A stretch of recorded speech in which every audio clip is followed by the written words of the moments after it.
Thanks for having me on, Tim. Really appreciate it. I'm Edward Haddock, District Director for the U.S. Small Business Administration for the state of Arkansas. My territory covers the entire state, and I know you guys are probably located throughout the nation. And so with that being said, SBA is a federal agency, and we have these resources available right now through all 50 states. So we've had obviously unprecedented times as we're working with COVID-19, the emergency was issued by the president, state of emergency, which granted SBA authority based on a governor's request to do disaster lending. I don't know, some of you may be familiar with SBA disaster lending and SBA lending as a process. Normally it's a guaranteed loan done through a bank. It's not eligible for passive real estate investment, so most of you haven't been able to use it for your real estate investing. But in the event of a natural disaster, SBA loans are extended out to not only homeowners in a physical disaster, but small businesses, nonprofits, and rental properties are included in that during the event of a natural disaster. So this means that every basically landlord is potentially eligible under this program to get access to some of the economic injury disaster fund loans that SBA does directly to those borrowers. So this is one where we bypass the banks and accept applications directly. I can tell you this is a very unprecedented time in our nation, and we are being overwhelmed with a run on cash supplies in the bank, and our small businesses looking for capital everywhere we go. I was actually just off a call with the Deputy Controller from the OCC and our Arkansas Bankers Association about their liquidity needs and shoring up their balance sheets to help them weather this storm. So it's not only you all that are going to be facing this, obviously we as a nation are going through this. So I wanted to go and quickly give a couple highlight points on the EIDL loan program and focus on that's available right now. I know there's going to be a lot of questions on the CARE Act that's currently going through Congress and should hopefully be passing relatively soon. And that's putting SBA really at the tip of the spear for increasing liquidity for our business environment. So really not too prepared to talk about that just yet because we are still working a lot of that stuff internally. But let's go ahead and give you guys an idea. So disaster declaration allows this loan program to be eligible and available through all 50 states and U.S. territories right now.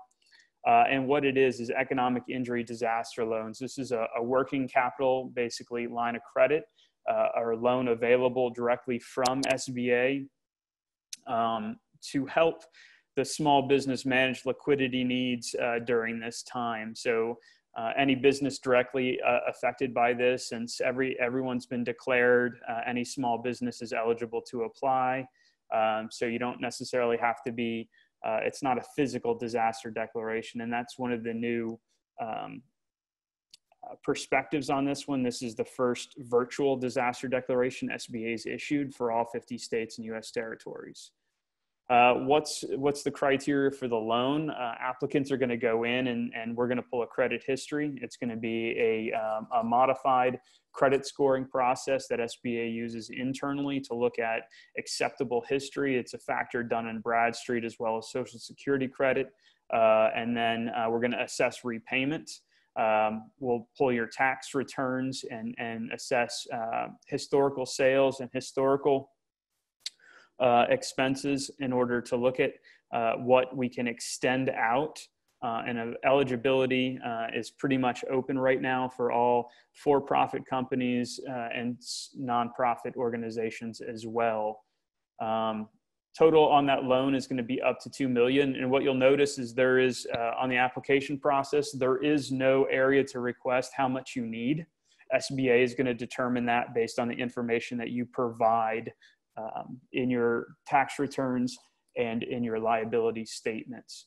All rates for these disaster loans are at 3.75 for the small business, and then those nonprofits can get 2.75, and that term's up to 30 years.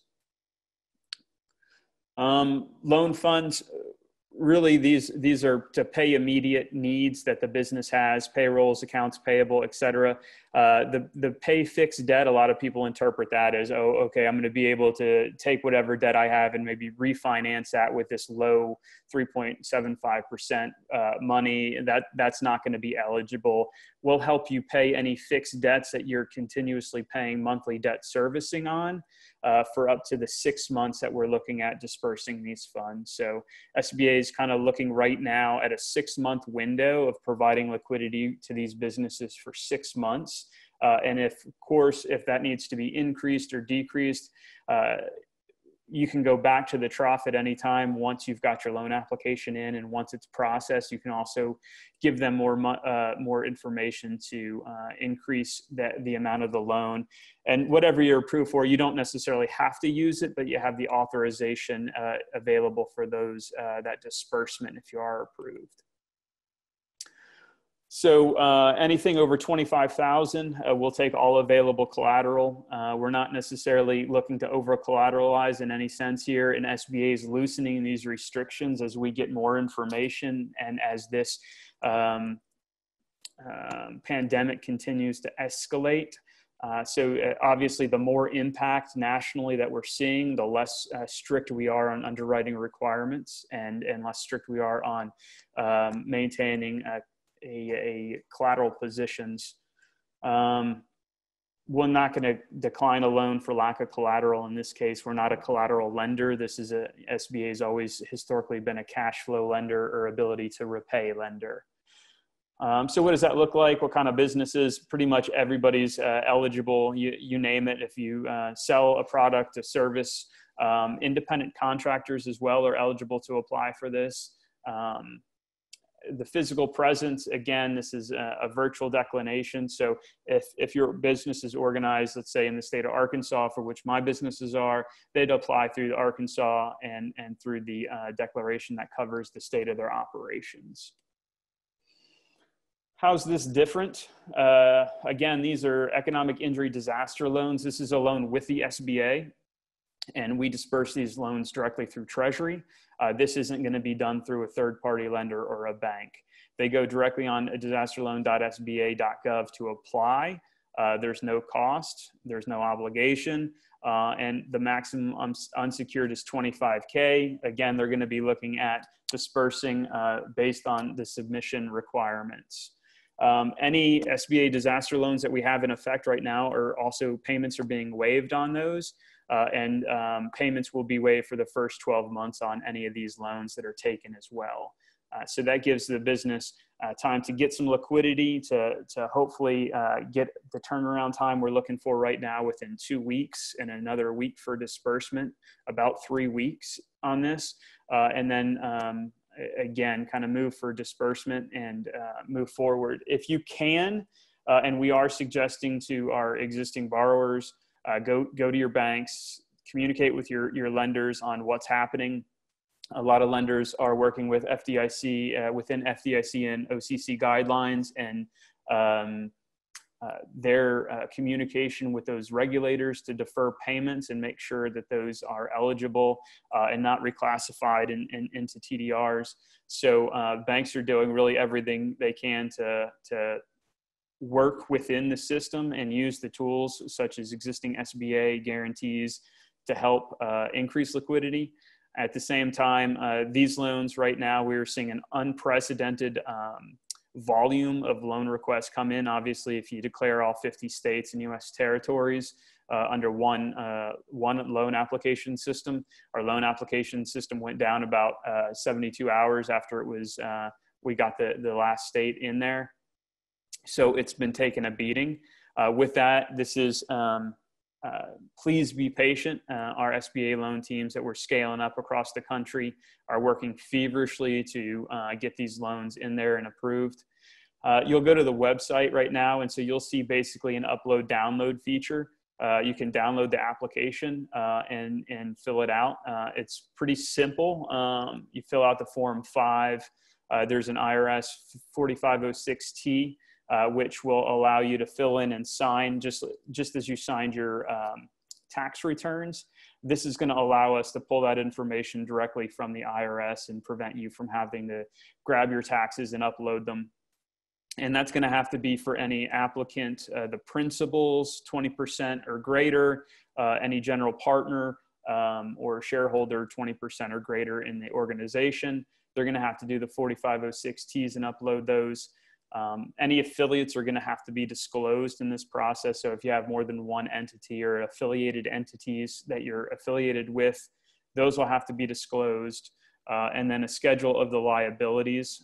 We offer that form online as well. And then a personal financial statement for those principals, applicants, and affiliates needs to be filled out. All that information is then re-uploaded right into the Dropbox that's on the system, or there's a couple other ways you can do it as the website shows right now. You can snail mail it in, or you can go ahead and email it directly if the file size is small enough. So that's kind of where we're at in the application process right now. We really suggest that everyone have this information ready, because what's going to happen once you get it into the system and the loan officer takes control of it, they'll reach back out to you and request any additional information they may need to process the loan. The one thing we are suggesting is get your information in there and get into the queue, because it is a first come, first serve type basis. Eventually we'll take care of everyone, but right now the quicker you can get the loan application in, it's in and processing, you can get to a decision so you know what your options are. Make sure you have a complete copy of all schedules, most recent federal income tax information. If you do need to refer to that, make sure you have that. Current year-to-date profit and loss statement is going to be valuable, and a 1368 is going to give you an ability to supplement monthly sales figures. What SBA generally does is it looks at your gross margin as the number for disbursement. So it's going to look at your historical revenues minus those cost of goods, and then give you kind of 6 months liquidity based on that as a quick underwriting tool. As that is going and as we're looking, it's still flexible at this moment. So things are changing daily as we get new information and as we await for new information to come out through more quantitative easing that's coming. Some ineligible entities, if you're in farm row crops, anything like that, we're not doing those. You need to head over to USDA, make sure those are available. Religious organizations, charitable organizations, gambling concerns, casinos, racetracks, all these are ineligible for this. It is an SBA direct loan. So we're not, anyone that excludes membership to any organization or anything of that nature, we're not going to lend to. Here's some more information basically on how to apply. This has the link to the disaster loan electronic lending application. Like I said, that intuitive walkthrough application is down right now, and it's just into the upload download feature. So they'll have to download those forms, fill them out, and then re-upload it. Of course, they can always get information from sba.gov/disaster or contact that 800 number. I'm hearing anywhere from 15-minute wait times to upwards of 3+ hours on the wait time. So is trying to manage expectations with that, with the current workload that our team is going in through that. So we do have partners throughout the state, and nationally, you can go to any one of these partners. So if you go to sba.gov/local assistance, you can type in your zip code and you'll find either an SBDC, a Women's Business Center, a Veterans Business Center, or even Chamber of Commerce's that can help you fill out these applications and organize the information to submit it for that. So you can go anywhere in the country, go to that website, type in your zip code, and you'll find the closest organization to you. Remember, at this time, most of them aren't in their offices. Pretty much everyone around the country is working virtually right now. So make sure you contact them as needed. But what we are guiding folks to do is get the application in. I know a lot of people are looking forward about what's coming into and what will be included in the CARE Act and where some relief may be on that. What we're working with businesses on is get your application in and have as many forms of liquidity available to you. And as we get new information, we'll make sure that information is out and processed with everyone. I can tell you there's a lot of provisions in there that seem to be very flexible and are looking back at any credit that's been extended since the onset of this in late January, early February. And so there's some verbiage in there that it's going to be pretty inclusive for most of the credit facilities that have been approved directly related to COVID. So we're really suggesting everyone go out there and get in front of their banker, get in their loan application in process and have it available. So I'll stop there, Tim, and then we can answer questions based on what your callers and viewers do have, and then we can go from there.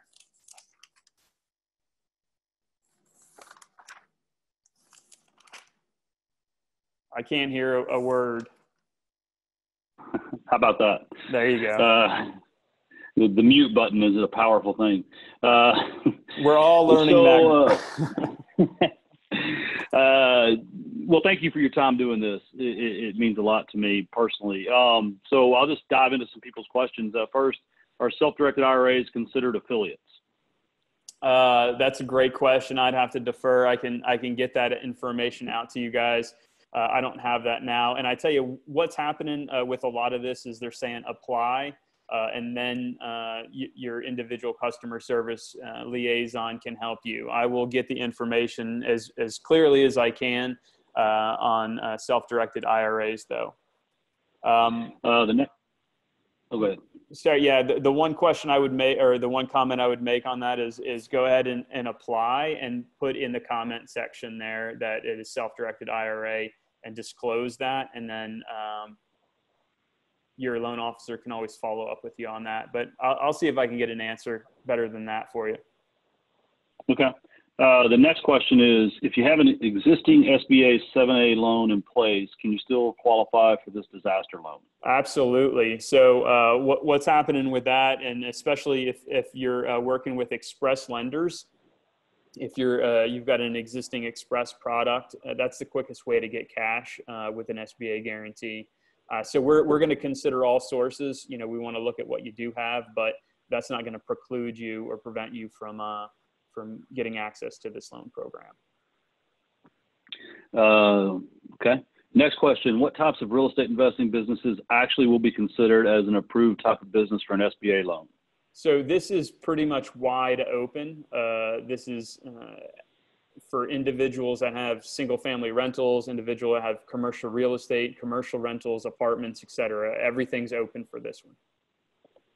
Let me ask you a follow-up from me on that one. So say we provide our rent roll, and the rent roll includes, you know, $20,000 a month in income, and we show that we have, you know, $15,000 a month in mortgages. Is the 6 month worth of kind of working capital, would it be based more off of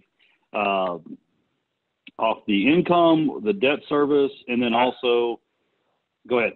Yeah, it's going to be based on the debt service side is what they're specifically looking at for this. Okay. And then would they look at, so for instance, my business pays about $1,800 a week in advertising costs. It's very routine. It's charged every Friday. Is that a debt service that would or could be considered?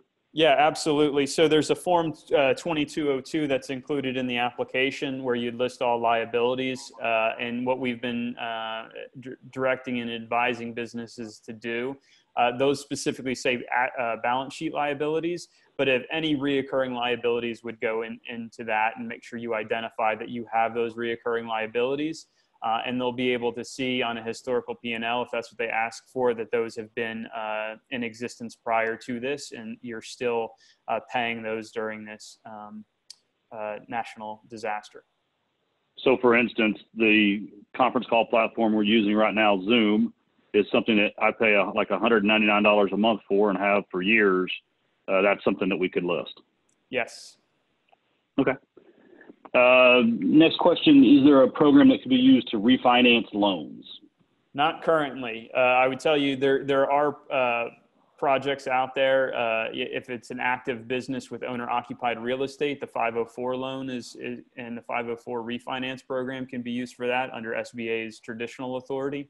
But right now there is no guidance on any refinance of debt under this Relief Act funding. Okay, and so that other loan, it can be used for, I'll give you some color, right? So I know there's a lot of our mastermind members and investors in general that were in the process of renovating and leasing up new acquisitions that would then normally have went to a bank or one of these 30-year national lenders to refi, whereas now all the institutional-based 30-year loans are on hold. So I think it's more, would that program be available for single-family rentals?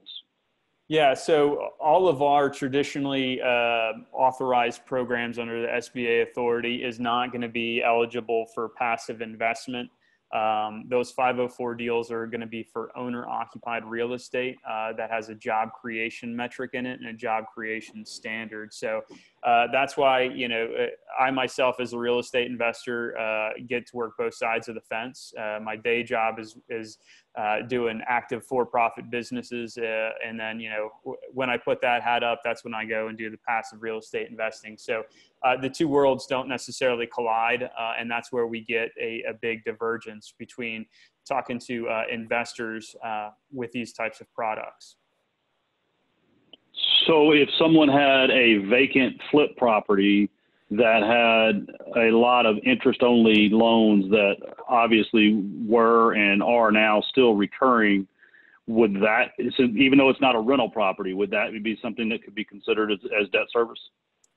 Yeah, so I would be, depending upon how the organization's tracking. I mean, some people do flips in really unorganized process, and they're just kind of doing it personally out of their bank account, and they're not going to have the formalization.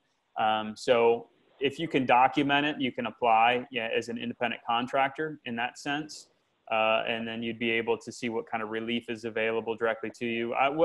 Honestly, what we're driving a lot of people to say, apply and let SBA tell you you're not, rather than you excluding yourself at this point. Right. Well, that makes sense.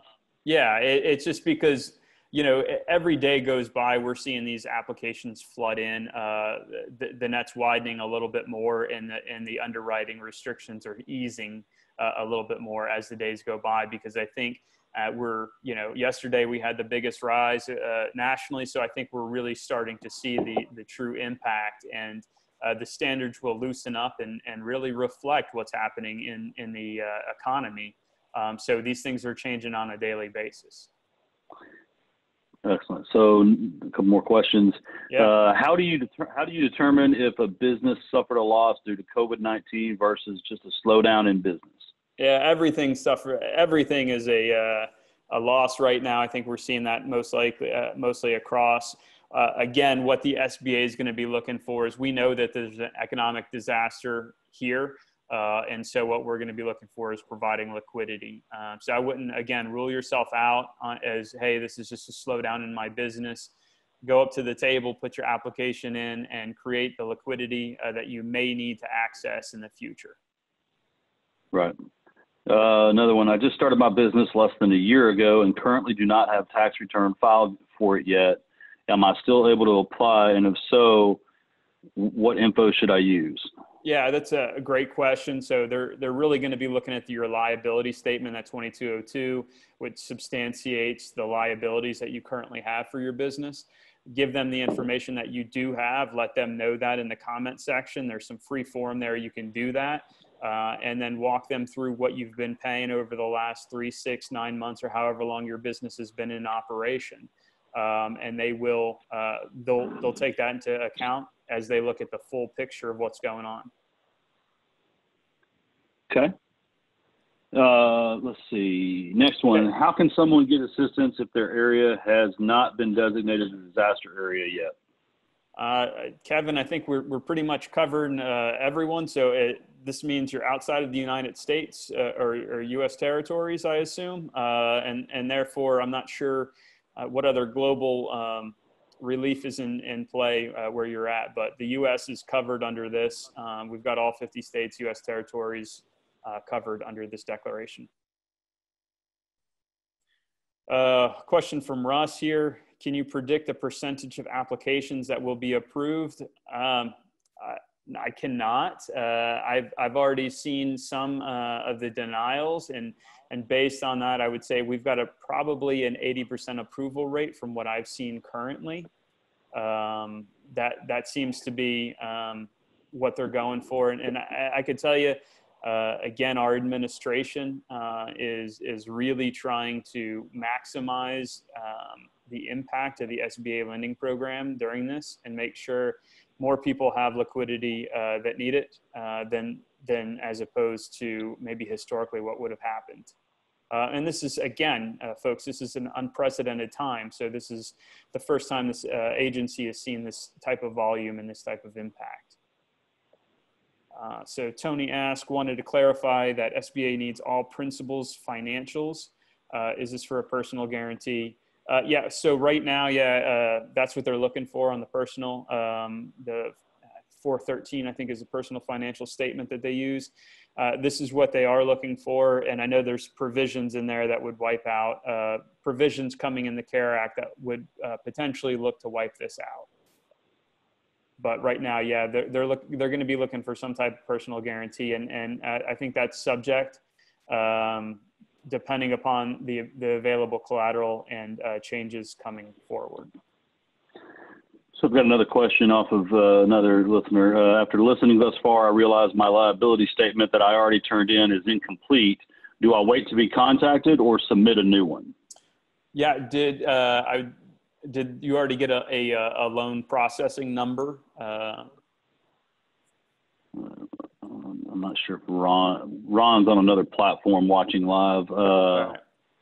Yeah, if you got a loan, what I would suggest is if you did receive a loan tracking number in that, you can definitely go back in and submit forms in that, call the 800 number or email the customer service at disaster customer service at sba.gov with that tracking number and add documents to that your loan referencing that tracking number or EIN that you applied with.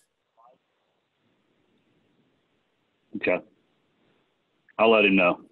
Yeah, and I wouldn't ask for the loan officer. I'd ask for the case manager. Once you get into the system, the case manager is the one who's going to roll the loans through the loan officers out through disbursement, et cetera. Excellent. Okay, folks, you've got any other questions? Now's the time. Okay, yeah, Ron said just the application. No, he did not have the thing. So he said, thank you. He heard your entire reply. Great. Here we go. If we own two businesses, one for real estate investments and one barbershop, could both businesses be eligible? Also, if they are part of the same tax return filing in 2019, would that cause problems? No, that's fine. Again, and there's a lot of affiliates, and that's a big question that comes up around this time is I've got multiple entities, I've got multiple businesses, maybe same owner with a couple different ones. Put in the application, go ahead and disclose that where you can in the comment section and make sure they know. Now, in a situation where you have two very different business lines and let's say they're two complete separate entities, great. You can put both of those in for applications. Again, I probably just as easy to submit one as an affiliate of the other. And that way they're looking at, since they're both connected to you, if they're wholly owned by you, it makes it easier that way. What SBA is looking to do is aggregate it so you don't go over the $2 million max that's authorized. Yeah, so that's a question that I have as I hear you talk. So I'm affiliated with via different ownership structures with several different entities. I'm typically the majority owner in most of them, but the affiliate disclosure is just to make sure that we don't that I don't go over that threshold.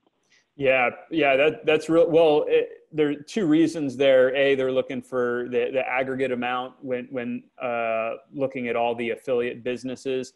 That's the first reason for that $2 million threshold. The second reason is to make sure you're not a large business. So, this is the Small Business Administration. So generally we're looking for businesses under 500 employees. Is considered anything like that's considered small. For Arkansas, 99.6% of the businesses here are considered small. So that's really most of them. Russ, what's the best way to keep up with the changing programs? I'd say for Arkansas, sign up to sba.gov/AR. We've got an email update list there. I know SBA.gov/updates is a way to keep up with the national, depending where you're at. But every district, so every state, we've got 68 districts in the country here. You've got 5 districts in Texas for SBA. So each of those SBA offices runs an individual newsletter and update methodology. Here in Arkansas, my team runs 2 updates a day to keep up with the changing items that are coming up today and moving forward until obviously this slows down. So I would definitely go find your local district office and sign up for their webpage to keep up with SBA updates as these programs do change and as the CARE Act moves through into law. Right. So that's really, I think that's the great wide open. There's a lot of speculation in what's in and how the CARE Act is going to be implemented, what type of relief. We're hearing, everything from the payroll relief and forgiveness of loans, et cetera. So depending upon the verbiage that's included in that, we'll definitely have updates, and those businesses will be able to apply that. And most of that will go retroactive to a state start date of this coronavirus. Anonymous asks, is there a timeline? Yeah, we're looking to try to get approvals out within 2 weeks. So like I said, within days, we already had initial applications coming through with answers. So they are working. I can tell you, I got emails today, us looking to scale up through national partner programs. So obviously we have a significant demand, and SBA is doing everything we can to increase our capacity to process these. I anticipate as well, CARE Act provisions will open the available pool of lenders up significantly and create a lot more liquidity in the market. But right now it's just us doing the EIDL loans.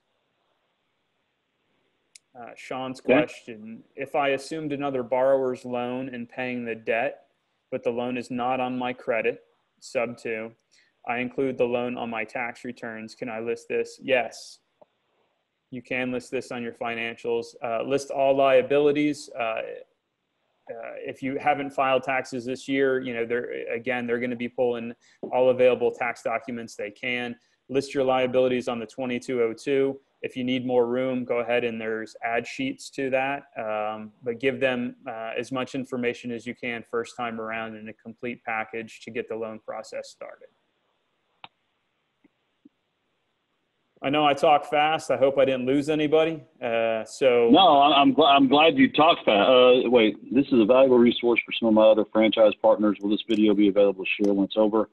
Yeah, Ron, reach out to me.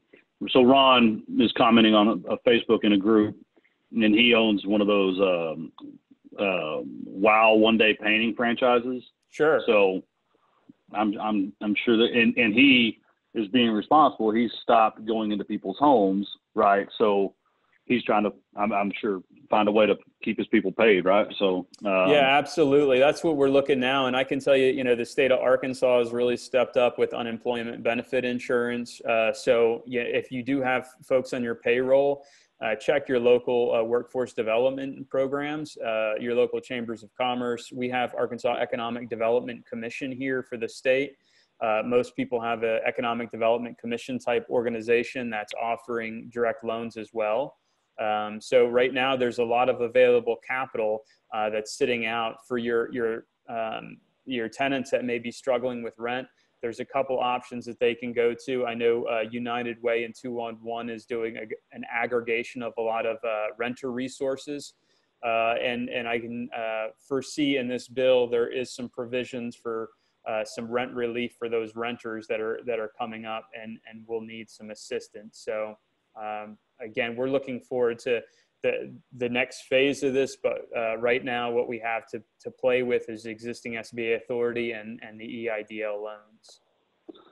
So I think this is go ahead. A lot. I feel like this is just a lot of good information to digest. Wait, did you want to grab Russ's question real quick before I kind of wrap up? Yeah, Russ refers to what's the start date of this virus you referred to. So I saw in the, I think it's HR 742, the CARE Act that's going through as they referred to a February 19th start date of some of the loan relief packaging that's looking to go. But again, that's not finalized. So right now it's all speculation until we can get signature on the law that enacts it into law and gives us concrete guidelines to play off of. Right now we're kind of we've got a lot of speculation out there. We've been working with our congressionals here in order to make sure that we give them the best information to move forward with, but until that thing's signed into law, we're kind of navigating in the blind. So just FYI, and make decisions with what you have right now. I wouldn't anticipate too much until it comes out in concrete form that you can look at. Yeah, I think that's actually, I think, a great segue into, I'm gonna, do you want to? Yeah, I'll address. Yeah, so Russ, this is the last one I'm gonna speak to on the Senate bill since it's not finalized yet. And yes, there is an eviction stay, but those are for FHA owner occupied properties right now. That's all I've seen in the proposed legislation. So we'll see what it comes out, how clean it is, and if it does stay any evictions at a bigger level. So thanks, Russ. Thanks, Tim.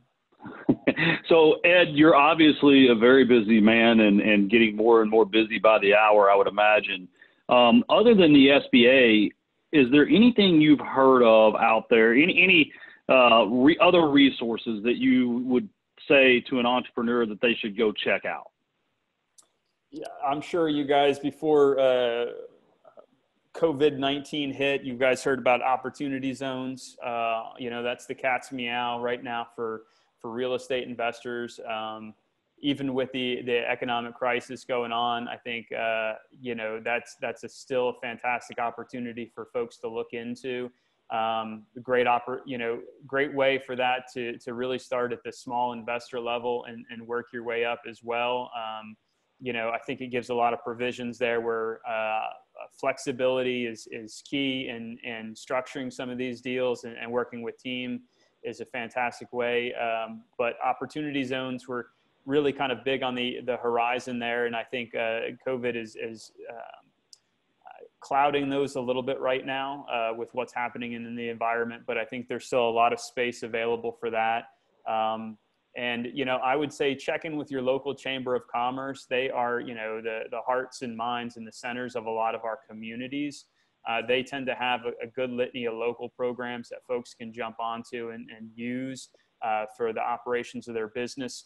I tell my mastermind group all the time, I said, you guys are running businesses and you've got to act like it. So that make sure you're in there and engaged with the business community and finding out what resources are available out there in the small business community that you can apply to your independent contractors, your workers, and your partnerships. So don't overlook them as you're moving forward. I think that's some great advice. Well, Ed, thank you so much for your time. Our prayers to you as you deal with probably a lot more work than some of us have at home sitting here. So good luck to you. Thanks, Tim. Thanks to all your viewers out there, and look forward to seeing you guys on the other side of this. All right. Thank you very much. Everybody have a great day.